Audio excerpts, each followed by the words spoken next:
आखिर एक फिल्म कैसे लोगों का नैरेटिव बदल सकती है, कैसे एक फिल्म ये बता सकती है कि हाँ, इस देश में बॉलीवुड बना किस लिए था, और बॉलीवुड था, उर्दूवुड था, या इस देश के खिलाफ, इस देश की जो सनातन परंपरा है उसके खिलाफ एक बहुत सुनियोजित षड्यंत्र है।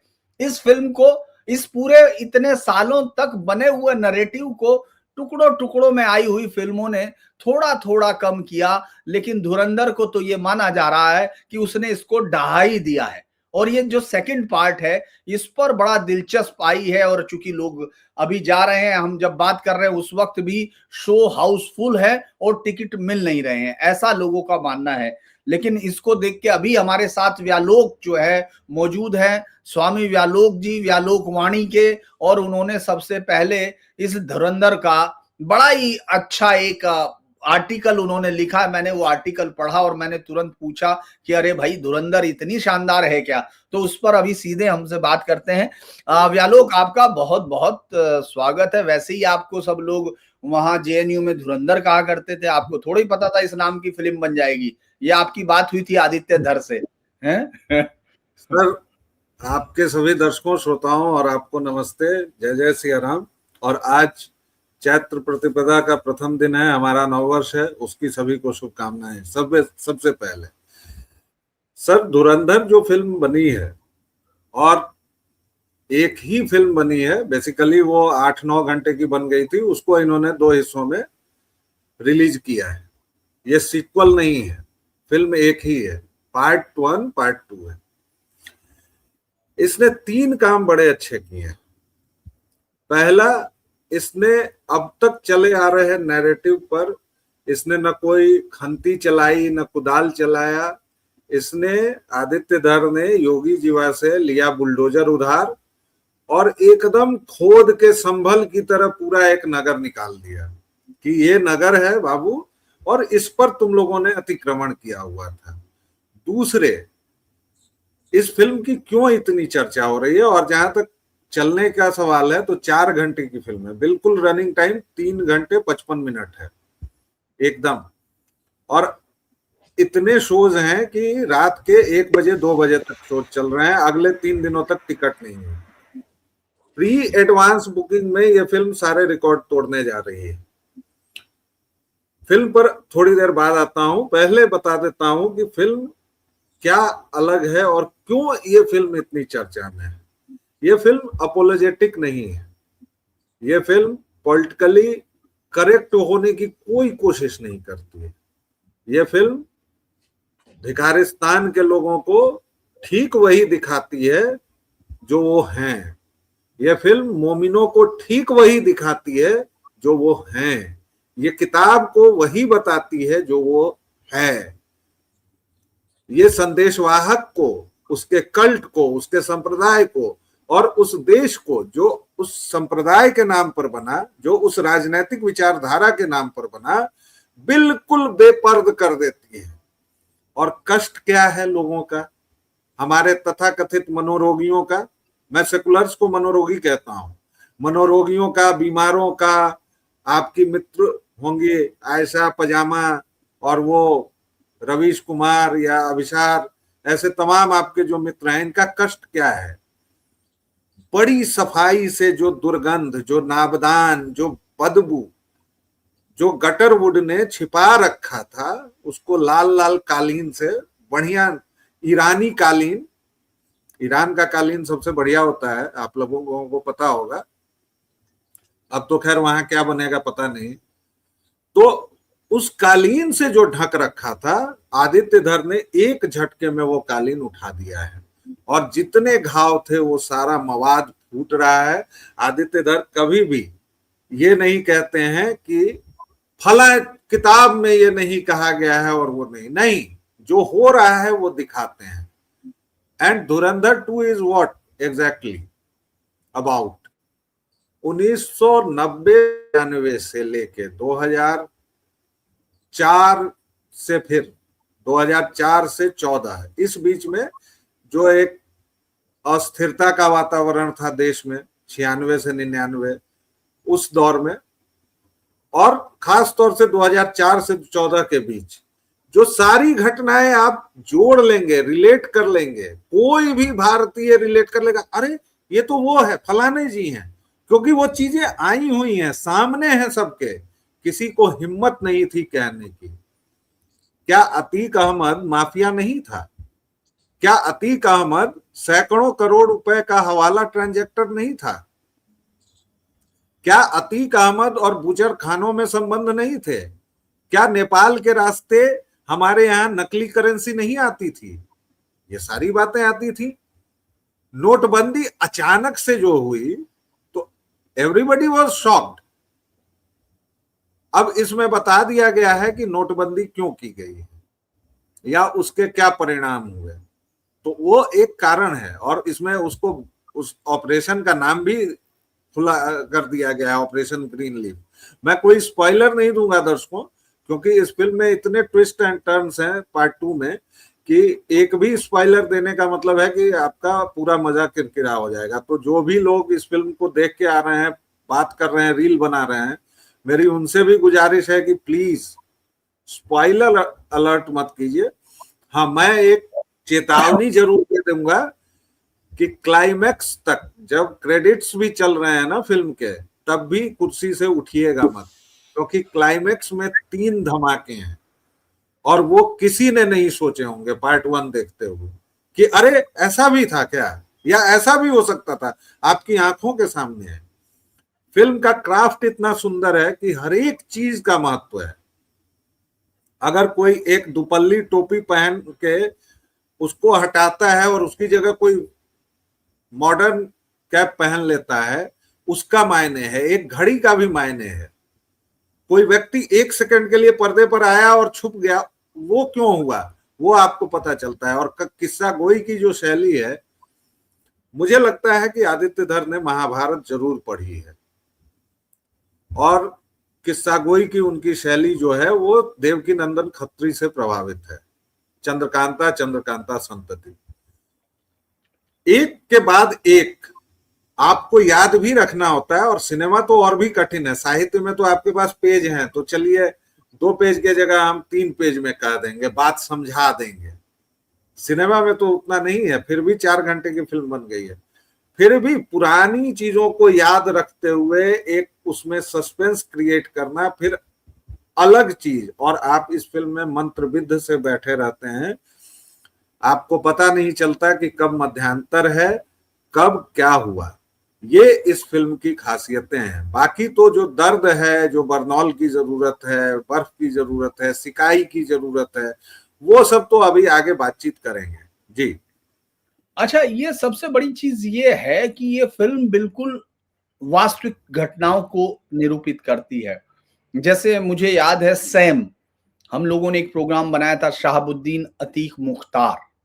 ये सैम का ट्रायंगल चलता है। मतलब लोग उसको पॉलिटिकल नहीं देखते थे, लोग उसको धार्मिक तौर पर नहीं देखते थे, लेकिन ये साफ दिखता का सिवान से लेके यहाँ तक जो बीच में गाजीपुर और ये तमाम चीजें पूरी तरह से एक एक जो कहें कि दंगों में जो भूमिकाएं थी, सब चीजें थी, उनको सेकुलर एक आइडिया था जिसमें उसके घर जाके बिरयानी खाते थे। ये सीन दिखाया कि नहीं? बहुत सारे पत्रकार जो आजकल बड़े बड़े बड़े न्यूज चैनलों में बैठे हैं, उनके अपने अगर ट्वीट देखेंगे या वो बताएंगे उनके इंटरव्यू, तो अतीक के घर बहुत बढ़िया बिरयानी बनती थी। ये वो उन्होंने उसके मरने पे बेचारों ने लिखा था कि बिरयानी खिलाए बिना मर गया, क्या कहाँ खाएंगे दोबारा, पता नहीं कोई नया आएगा कि नहीं। योगी के टाइम में तो बताइए बिरयानी गंगा नदी में हड्डी भी नहीं फेंकने दे रहे, बताइए। तो इस तरह की कोई चीज आई है कि नहीं? बिरयानी कुछ आई है या पत्रकारों का नहीं है? पत्रकारों का तो खैर नहीं दिखाया है, लेकिन मैं एक बात के लिए उस कास्टिंग डायरेक्टर को मैं प्रणाम करना चाहता हूं कि उसने जिसको चुना है, जैसे अतीक अहमद जो भी व्यक्ति बना है, उसकी बॉडी लैंग्वेज से लेके आप उसकी भाषा जब सुनेंगे ना सर, तो वो जो टोन है पूरब का, हमारे यहाँ तो ये चाय वाला आ गया है, हमारे तो फलानी जगह में घुस गया है, फाड़ दिया है, तो आपको लगेगा कि अरे ये जहन्नुम से आ तो नहीं गया वापस अतीक। इतना शानदार लगता नहीं है कि अभिनय है। वो नवाज शरीफ जो बना है, आपको लगेगा कि सचमुच नवाज शरीफ है वो। जरदारी जो बना है वो जरदारी ही लगेगा। तो एक तो इसका जो कास्टिंग है इसकी बहुत समझ के की गई है। दूसरे आपने जो बात की अतीक वाली, पत्रकारों का तो नहीं दिखाया, लेकिन जेल में जो उसका रौला रुतबा था वो दिखाया है। कैसे एक पुलिस वाला अंदर से गालियां देते हुए उसको सालन, और वो बड़े मजे से कहता है सालन लाओ, और उसका जो पूरा साम्राज्य है, और आखिरकार जब एक एक करके उसको तोड़ा गया है उस साम्राज्य को, तो मुझे वो वीडियो उसका याद आता है। शायद आखिरी वीडियो था जब वो पत्रकारों से कह रहा है कि आपके मार्फत मैं सरकार को कहना चाहता हूं कि हम लोग मिट्टी में मिल गए हैं, हमारे बेगम और बच्चों को छोड़ दें। तो पत्रकार फिर पूछता है या पूछती है कि माफियागिरी क्यों की, माफिया क्यों बने? माफियागिरी नहीं है, सब मिट्टी में मिल गया। वो जो पूरे प्रोसेस है तोड़ने का, वो दिखाया गया है कि किस तरह कमर तोड़ी गई। क्योंकि ये तो कोई नहीं सोच सकता था कि अतीक अहमद को भी कभी जहन्नुम पहुंचाया जा सकता है, शहाबुद्दीन को भी कभी जहन्नुम पहुंचाया जा सकता है। और एक नाम आप भूल गए सर, उस समय हमारे महान शहर दरभंगा के सांसद हुआ करते थे, उनका भी नाम विवादित रहा है। और एक दरभंगा मॉड्यूल बाकायदा विकसित हुआ था आजमगढ़ मॉड्यूल की तरह। काली हड्डी तहसीन, ये सब इंडियन मुजाहिदीन के थे। तो मैंने इन सब कवर किया हुआ, जिसने तो पटना में अटैक, ये दरभंगा से शुरू होता था। और चूंकि दरभंगा के नेपाल हम लोगों के लिए बहुत करीब है नेपाल, तो वो नेपाल से जो चीजें होती थी, मधुबनी से तो हम लोग साइकिल से चले जाते हैं, तो ये दरभंगा से होते हुए ये पूरा जो नेटवर्क था, आखिर क्यों उत्तर प्रदेश में अचानक हजारों मदरसे पैदा हो गए थे उत्तर प्रदेश की सीमा पर? अभी तो पश्चिमी उत्तर प्रदेश में कुछ को हटाया है, कुछ को किया है, यहाँ बिहार में अभी होना बाकी है। मैं फिर वही बात दोहराना चाहूंगा कि अपोलोजेटिक नहीं है आदित्य, और ना उन्होंने पॉलिटिकल डिप्लोमेसी करनी चाहिए या पॉलिटिकल करेक्टनेस। उन्होंने काले को काला कहा है और सफेद को सफेद कहा है। उन्होंने मोहम्मद वाद बुनियाद पर पाकिस्तान जन्मा, पाकिस्तान हिंदू देश की जन्म की बुनियाद है उसकी, हिंदू देश। और अभी मदनी ने जो बात कही है, टुच्चे मदनी ने, कि हम तो पूरा देश लेना चाहते थे लेकिन कुछ लोगों ने गलती करी, तो तकसीम देश का नहीं हुआ है, तकसीम मुसलमानों का हुआ है। मैं तो कमाल सोचता हूं कि ऐसे ऐसे लोग बाहर घूम रहे हैं, ऐसे ऐसे जानवर, और सरकार उनको पिंजरों में बंद नहीं कर रही है। खैर वो विषयांतर हो जाएगा, वापस आते हैं फिल्म पर। जी, आपके नेटवर्क में शायद हल्का सा वो आया है। नहीं ठीक है, आप बोलिए बोलिए। नहीं, वो शायद लाइट गई होगी और वो बैटरी वाला हुआ होगा, तो एक सेकंड के लिए। नेटवर्क तो ठीक दिखा रहा है। जी जी, मैं ये कह रहा हूं कि फिल्म की लंबाई की बात कर रहे हैं लोग। फिल्म की लंबाई आपको पता नहीं चलती है। फिल्म का एक एक पात्र, एक एक घटना चुस्त है, दुरुस्त है। अब इन्होंने एक नया खेल शुरू किया है आपके प्रिय लिबरल बीमार मनोरोगियों ने। धुरंधर 1 वाली बात नहीं है जी, ये तो प्रोपेगेंडा फिल्म है। और वैसे मैं आपको बता दूं दर्शकों को भी कि स्क्रिप्ट तो मोदी जी वही लिखे हैं, इसलिए कि इसके 2 सबूत मैं दे रहा हूं कि उनका वो वाला जो आज भी मुझे गूज़बम्प्स कहता है, इसको स्वीकार करने में मैं आज भी हिचकूंगा नहीं। जब वो पहली बार प्रधानमंत्री बने थे और उन्होंने कहा था मैं नरेंद्र दामोदर दास मोदी, तो वो वाला दिखाते हैं उनको। और दूसरा नोटबंदी वाला पूरा जस का तस चला दिया है। तो भाई स्क्रिप्ट ही जो आदमी लिख रहे हैं प्रधानमंत्री होके, तो वो 2 बार तो चलवाएंगे ही अपना।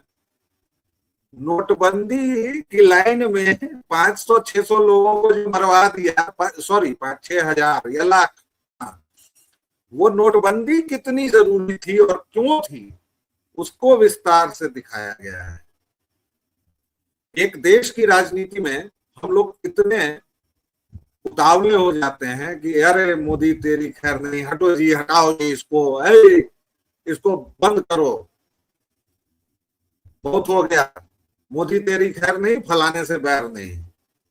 राजनीति और आपके जो दुश्मन है वो कितनी चालें एक साथ चल रहे होते हैं, कम से कम ये फिल्म देखकर समझ में आ जाना चाहिए। क्योंकि बहुत आसान तरीके से डिप्लोमेसी के बारे में, फॉरेन पॉलिसी के बारे में और इंटरनल जो कॉन्फ्लिक्ट्स हैं उसके बारे में। डोभाल तो 98 में भी होंगे या 96 से पहले भी होंगे, तब भी उन्होंने बहुत कुछ करना चाहा होगा। क्या कर लिया उन्होंने? डोभाल 2004 से 14 के दौरान भी थे। आपकी आवाज सर म्यूट है। मैं दिक्कत ये है कि आपका नेटवर्क बहुत ही वो आ रहा है।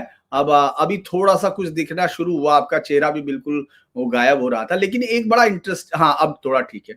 एक बड़ा इंटरेस्टिंग चीज है, क्या ये दिखाया था कि डोभाल कैसे वो तो शायद पहले पार्ट में वो जिसमें डोभाल जो है उसको मारने के लिए एक उसको ढूंढते हैं, एक बहुत अच्छे शार्प शूटर को। लेकिन जब वो उसको भेजने वाले हैं उसी वक्त उनको अरेस्ट कर लिया जाता है। मुंबई पुलिस का एक डीसीपी आता है, पीएम हाउस के पास अरेस्ट कर लेता है।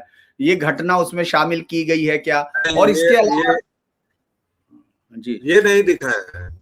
इसके अलावा एक और अतीक अहमद, मतलब ये एक हिस्ट्री है इस देश में कि डीआईबी एक्स डीआईबी को उठा लिया गया क्योंकि वो दाऊद इब्राहिम को मारने के लिए एक शूटर, राम टहल चौधरी उसका नाम था, जो अपने आप को विक्की मल्होत्रा कहा करता था, विक्की, उसने उसको पसंद था। और बाद में एक अभी डीजी जो उस समय थे वो रिटायर हुए, तो उन्होंने अपनी किताब में उसका जिक्र किया। वो किताब है shackle the storm, a collection of thrilling tales. Shailendra Srivastava DG थे, उन्होंने उसका इंटरव्यू लिया था उस लड़के का, मतलब उससे इंटेरोगेशन की थी जो वो जा रहा था उसको मारने। तो वो भी नहीं है। और दूसरा एक घटना और मैं पूछना चाहता हूं, क्योंकि अतीक अहमद के सुनवाई के लिए, उसकी जमानत की सुनवाई के लिए इस देश के न्याय के ठेकेदार और तमाम चीजों पर रोज राय रखने वाला, और हिंदू धर्म को जो भी चाहे कह दीजिए, चाहे कुछ भी कीजिए कि ये सब कैसे हैं, वो नो जस्टिस ने रिक्लूस कर लिया था हाई कोर्ट के, मतलब सुनवाई नहीं की थी। नो हाई कोर्ट के जस्टिस ने उनका जिक्र किया है कि नहीं किया है? ये रिवेंज है सर। तो जो बातें हो गई हैं उसका कोई जिक्र नहीं किया है। रिवेंज कैसे लिया गया है, अतीक अहमद को कैसे ठोका गया, ये बता दिया गया है, ये दिखा दिया गया है। लेकिन तो जो इन लोगों के अत्याचार थे उनको बस छूते हुए निकल गए, ये सारी चीजें नहीं बताई हैं उसने। तो मैं ये तो देख आ रहा हूं कि वो जो है अभी उन लोगों का वो जो 3 पिछली बार त्यागी और वो कोई वो उसकी पत्नी कौन कौन थी, वो जो उन्होंने एक नया सिस्टम बनाया था कि साहब ये तो बहुत वायलेंस है, फला है, ये सब चीजें अभी आ नहीं रही हैं आजकल। आज इस बार कम आई है क्योंकि अभी तक तो नहीं सर, अरे आज से तो शुरू है ना। कल तो पेड प्रीव्यूज थे, एक आध शो कहीं कहीं चला है कल। आज तो रिलीज हुई है फिल्म 10 बजे से। और आपके मित्र अभिसार शर्मा ने उल्टी कर दी है, अच्छा, मुंह से हक दिए हैं वो। हाँ, और अनुपमा जी आती होंगी अभी अपना लाव लश्कर लेके। वो पिछली बार आई थी, त्यागी थी, कौन थी, और एक अनुपमा थी और कुछ थी। उन्होंने बताया था कि कितनी हिंसा। अभी तो स्वरा भास्कर की माता जी को लगा रही इतनी हिंसा हो सकती है क्या? उनको, उनके पति जो कम्युनिज्म की आड़ में जिन्होंने लाखों लोग इस देश की लाशों पे, जिसकी लाशों से नाचते थे वो इस देश के सुरक्षा कर्मी, वो लगता है वो खून नहीं उनको फूल लगते होंगे। खैर ये तो अलग चीज है इस बार। लेकिन जिस तरह का मैंने देखा कि अभी से ही लोग पहुंच गए हैं, एक फिल्म ऐसे बदल सकती है क्या, आपको लगता है? ये नहीं सर, ये एक फिल्म बदलने का सवाल नहीं है। सवाल ये है कि फिल्म बदल रही है, लोग बदल रहे हैं। उत्तम नगर में 4 दिन से हिंदू समाज पहुंच रहा है। बहुत छोटी छोटी जीत है। हम लोग इतने धंस चुके हैं, हम लोगों को इन्होंने इतना पाताल में, गर्त में डाल दिया है। आप सोचिए सर, ये कैसा देश हमने बनाया कि 57 तक लाहौर तक रेलगाड़ी जाती थी और उसमें पैसा नहीं लगता था, और उस आदमी को आपने बापू और चाचा बना दिया देश का। मुनाबाव से रेल आती थी हमारे यहाँ, कैराना से नकली नोट और पिस्तौलों की गठड़ी चला करती थी, उसको कहते थे गठड़ी लाना। नकली नोट गठड़ी में आते थे। अभी भी वो हेड जो है क्या नाम उसका है, मुजफ्फरनगर का कैराना का है, जो आज भी नकली नोटों का कारोबार संभालता है, इब्राहिम काना, इकबाल काना जी। मतलब अद्भुत देश हमने बनाया, और ये बातें जब कह दी जा रही हैं तो बुरा लग रहा है। अरे कहने से भी आदमी गया क्या? 57 तक तुम्हारे बाप का देश था क्या ये, जो तुम मुफ्त में आवाजाही करवा रहे थे और आतंकियों को बुला रहे थे? क्या मोतीलाल नेहरू ने पट्टा कर दिया था ये देश मौलाना नेहरू के नाम? क्या? और उसके बाद आज संसद में बैठ के वो लफंगा, मतलब कभी चाय पीता है सीढ़ियों पर, कभी कुछ करी आता है। तो सर ये एक फिल्म से नहीं बदलेगा, लेकिन अब हम देख रहे हैं कि कुछ अच्छी फिल्में आ रही हैं, उसमें भीड़ में बहने को आतुर कुछ लोग अब ताजपुरी भी बना दे रहे हैं। अच्छी फिल्म नहीं है तो नहीं चली, फैक्ट्स हैं, सब कुछ है, आपको डायरेक्शन नहीं आया तो आप नहीं चलेंगे। अब रितेश देशमुख बना रहे हैं छत्रपति वीर शिवाजी, अब वो लिख भी रहे हैं, कर भी रहे हैं। रितेश देशमुख कौन है मुझे बताने की जरूरत नहीं है, मस्ती, ग्रैंड मस्ती। और उनके पिताजी कौन है? विलासराव देशमुख, जरा गूगल कर लीजिएगा। 26/11 में निर्माता को ले गए थे फिल्म का, मतलब जब इसी राम गोपाल वर्मा को ले गए थे, जो आज मतलब धुरंधर के पहले और बाद में बांट रहा है। इसी राम गोपाल वर्मा को दिखाने ले गए थे ना। तारीफ कर रहे हैं, अल्लू अर्जुन ने बड़ी तारीफ की है, मतलब साउथ के एक्टर्स ने बड़ी जबरदस्त तारीफ की, आर माधवन ने भी बड़ा उसके काम को पूरी तरह, कमल जैन ने तारीफ कर दी, मतलब तारीफों के तो जबरदस्त पुल मिल गए हैं। मुझे लगता है कि ये तो अभी असली हरामखोरों का आना बाकी है। माफ कीजिएगा चैती नवरात्र को, लेकिन ये गाली नहीं है इसलिए चलेगा। हरामखोर मतलब मुफ्त की खाने वाले, हराम की खाने वाले। अभी असली हरामखोर लोग तो आएंगे ना, वो जो एक है सो कॉल्ड कि जस्ट आस्किंग, क्या नाम है उसका, विलन बनता रहता है, प्रकाश, वो तो क्रिप्टो क्रिश्चियन जो है, प्रकाश राज आएगा, अभी कमल हासन आएगा, अभी आने दीजिए। लेकिन मैं वही कह रहा हूं कि इस फिल्म के साथ जनता ने जिस तरह थूका है मुंह पर ना, इन लोगों के, सेकुलर्स लिबरल्स के, ये बहुत जरूरी है। कोई भी माइक लेके जा रहा है तो हमारे भाईजान लोग तो फिल्म देख ही नहीं रहे हैं भाई, उनकी तो मजाल कैसे कि ये फिल्म देख लें। और ऊपर से किसी खान का इसमें है भी नहीं, रोल भी नहीं है उतना बड़ा या छोटा, मुझे तो कोई छोटा भी नहीं दिखा। खैर, जनता भी अब जवाब दे रही है। इन लोगों के पाखंड को बेनकाब किया जा चुका है। अभी देखिए, ये लोग 10 साल से इफ्तार नहीं कर रहे थे, अचानक इस साल मैं देख रहा हूं कि फिर से वो गमछे वमछे निकल आए। वो क्या फिलिस्तीन वाला, वो जो लाल उजला होता है, उसको क्या कहते हैं, मैं अभी नाम भूल रहा हूँ। काफिया। तो वो काफिया निकल आया है, अचानक से सलाम होने लगा है। क्या मजाक है ये यार? वो तो पटना में भी होने लगा है, थोड़ा सा पटना में हो रहा है, तभी तो मेरी नजर गई है, तभी तो मैं बोल रहा हूँ।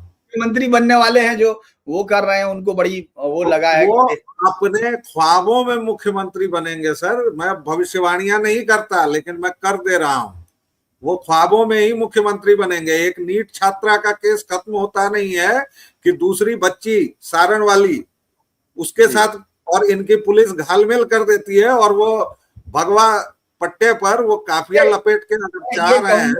योगी होना आसान नहीं है, ये कहा जा सकता है ना कि आसान नहीं है योगी होना। उसकी कैसे आप होंगे? और इस फिल्म में, हाँ, ये एक पॉइंट छूटा जा रहा था, अच्छा हुआ आपने इस फिल्म में कि योगी का आना कोई संयोग नहीं है भाई, प्रयोग है। और ये जो महामूर्ख लोग बैठ के मोदी जीवा और योगी जीवा को नहीं आने देगा, मैं 2022 की अपनी पोस्ट देख रहा था, उसमें मैंने लिखा हुआ है कि योगी जीवा भले जीत लें, विधायकों को जीत लें, लेकिन मोदी जीवा उनको अपने पसंद से मंत्रिमंडल नहीं बनाया।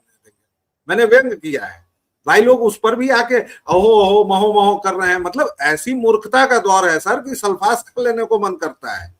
आप एक बात बताइए, योगी आदित्यनाथ जिस तरह से कार्रवाई कर रहे हैं, जिस आक्रामक तरीके से पुलिस काम कर रही है, क्या पूरा पुलिस तंत्र इतने के लिए काफी है? या उनको इंटेलिजेंस की इनपुट नहीं मिल रही है? क्या उनको एनआईए से सहयोग नहीं मिल रहा है, इंटेलिजेंस ब्यूरो से नहीं मिल रहा है? ऐसे ही इतने बड़े राज्य की पल पल की खबर उनको मिल रही है और वो इनकाउंटर पर इनकाउंटर कर रहे हैं।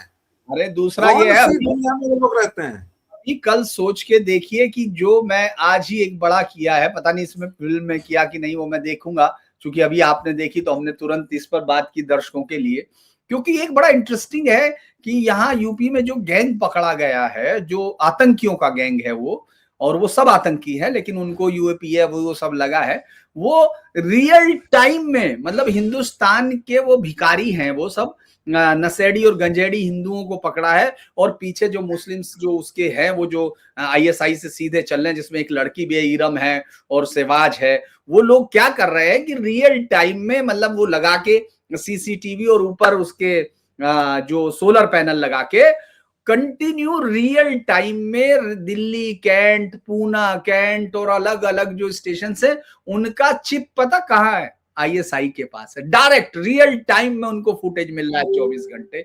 तो वो तो सब चल ही रहा है, तो वो किसने पकड़वाया? वो तो सेंट्रल एजेंसी देती है ना इनपुट, तो तो वो तो वही मैं वही बोल रहा हूं, दूसरे योगी आदित्यनाथ को क्यों लाया गया? क्योंकि दूसरा कोई नेता होता तो अवैध बुचड़खाने बंद नहीं होते, फिर वो हजारों करोड़ के नकली नोट आते रहते। ये कोऑर्डिनेशन से होता है। तो आज जो लोग बोल रहे हैं, भाई दिल्ली का रास्ता उत्तर प्रदेश से होकर ही जाता है, उसके बिना नहीं जाता है। और अगर मोदी जीवा और शाह जीवा इतने बड़े चतुर सुजान हैं कि 27 में यूपी को खत्म कर लेंगे, कि भाई भविष्य का खतरा है, और काहे का खतरा है समझ में नहीं आ रहा है। योगी के पास पूरी उम्र बची हुई है। यानी आप ये चाहते हैं कि एक फिल्म इस पे भी बननी चाहिए कि ये खतरा कैसे आता है, ये कह रहे हैं आप? आदित्य दर को लाइन दे रहे हैं। बिल्कुल मैं लाइन दे रहा हूं कि फिल्म तो उनको, अब जो यशराज ने गटरवुड में एक स्पाई यूनिवर्स बनाया है और उसमें घटिया फिल्में बनाई हैं बदतरीन, और जबरन उनको हिट कराया गया है काले धन से, उसकी जगह ये धुरंधर यूनिवर्स बना लें और 10-12 फिल्में बनाएं। एक मुझे लगता है कि एक बड़ा वो हो गया है, क्योंकि पहले मैंने देखा, मैं तो ये मानता हूं कि मुंबई फिल्म सिनेमा कोई वो नहीं है, ना वहां कोई धर्म चलता है, ना वहां कोई जाति चलती है, ना वहां कोई राष्ट्र चलता है, वो सिर्फ वहां एक ही मुद्रा चलती है जो 500 का गांधी छाप है। वो मुझे लगता है कि ये दर्शकों ने तय किया। पहले उन्होंने कश्मीर फाइल्स को टॉप किया, केरला स्टोरी को किया, उसके बाद छावा किया, उसके बाद फिर धुरंधर आती है, अब ये धुरंधर पार्ट 2 आती है। इसका मतलब ये है कि यहाँ इस देश में वो वापस दर्शक देखना चाहते हैं जहां से इस देश की फिल्म की शुरुआत हुई थी, यानी राजा हरिश्चंद्र, पुंडरीक, कीचक वध, है ना, कर्ण कथा, ये सब वापस देखना चाहते हैं। मुझे लगता है यही वजह है। और तो आप एक छोटा सा सम अप करना चाहें, क्योंकि अभी तो बहुत सारे लोगों के आने हैं दिल जले हुए के, लेकिन बस एक वाक्य कि सभी लोग जाइए, फिल्म जरूर देखिए, क्योंकि फांसीवादी सरकार ने बनाई है, क्योंकि मोदी जी ने स्क्रिप्ट लिखी है, और इस फिल्म को अगर 2000 करोड़ से कम कमवाएंगे तो भाई देख लीजिए दिक्कत हो जाएगी। कम से कम 2000 करोड़, और भाईजान लोग तो देखेंगे नहीं ईद के दिन भी, क्योंकि उनकी तो पोल खुल गई है। इसलिए ये फिल्म जरूर देखें, और किसी भी आए बाएं टेलीग्राम चैनल ये सब कीजिए, इस नुकसान होता है। एक व्यक्ति अगर कुछ क्रिएटिव कर रहा है तो उसकी क्रिएटिविटी को प्रणाम कीजिए, नमस्ते कीजिए, और फिल्म जरूर देखिए, देखने लायक है जी। लेकिन मैं ये कहता हूँ कि ईद के दिन जरूर देखेंगे सब भाईजान, मुझे ऐसा लगता है, क्योंकि ईद के दिन तो देखना पड़ेगा ना। तो चलिए आज के लिए इतना ही। आप जुड़े उसके लिए बहुत बहुत धन्यवाद व्यालोक, और तमाम दर्शकों से अनुरोध है व्यालोक वाणी को जाइए, लाइक कीजिए, सब्सक्राइब कीजिए। और महाभारत पर बहुत अद्भुत कंटेंट है।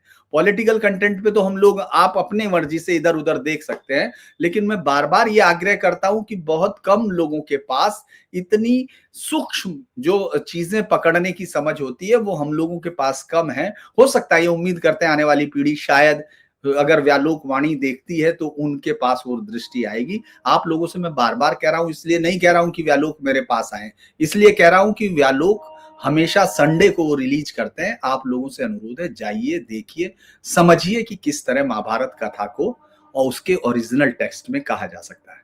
तो आप जुड़े उसके लिए बहुत बहुत धन्यवाद। तमाम लोगों से अनुरोध है कि देखिए जय श्री चैनल, राम। कीजिए सब्सक्राइब कीजिए और नवरात्रि की शुभकामनाएं।